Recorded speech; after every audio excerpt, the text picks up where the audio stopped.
All right, buckle up, everyone. Today, we're diving deep into the world of phrasal verbs. Phrasal verbs, those tricky little combinations that can make or break your fluency in English. They can be a real headache, right? Absolutely. But don't worry, we're going to break it all down in a way that's fun and easy to grasp.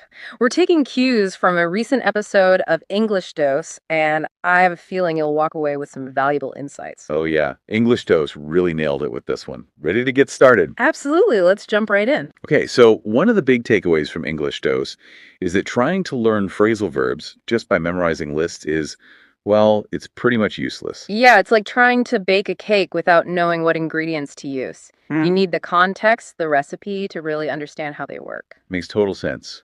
English Dose used give up as an example, which I guess is pretty straightforward, but what about something trickier like run into? You could literally run into a wall, right? Exactly. And that's where the fun and the confusion begins. Run into can also mean to unexpectedly meet someone. So context is everything. It's about seeing how these phrasal verbs behave in the wild. Like observing them in their natural habitat. Precisely. Reading, watching movies, listening to native speakers. Oh, that reminds me of this British comedy show I was watching. The characters kept banging on about something. Hang on. Yeah, I had no clue what it meant at first, but from the context, their tone and everything, it was pretty clear they were complaining. See? You didn't sit down with a textbook to learn bang on. You picked it up naturally because you were engaged with the content. That's the power of passive learning. Okay, but what about those of us who need a little more than passive absorption?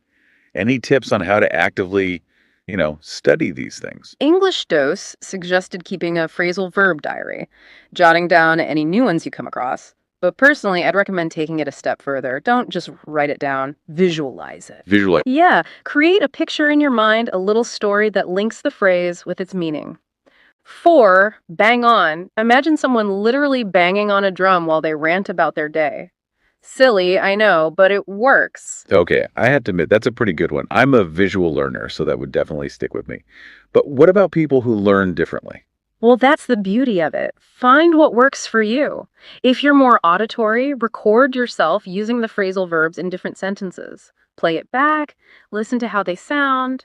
Maybe you're kinesthetic.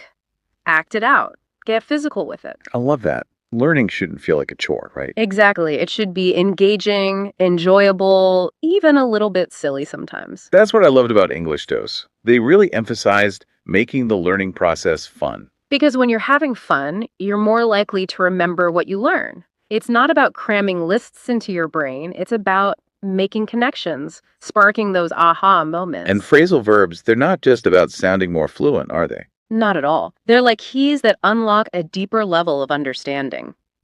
Think about English humor, slang, those cultural nuances that can be so hard to grasp. Phrasal verbs are often at the heart of it all. Wow. I never thought about it that way. They're like a secret code to understanding a whole culture. Exactly. So next time you hear a phrasal verb that stumps you, don't get discouraged. See it as a challenge, an opportunity to expand your understanding, not just of the language, but of the people who speak it. That's such a great point. And, thinking about phrasal verbs in this way, it almost makes you appreciate them, right? They're not just these annoying little grammar hurdles. They're tools that can help us connect with a whole new world of expression. Well said.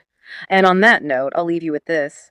How might understanding phrasal verbs change your perception of English idioms, cultural references, even humor?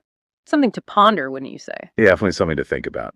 Thanks for joining us on this deep dive into phrasal verbs, everyone. We'll see you next time. Until then, keep those phrasal verbs rolling.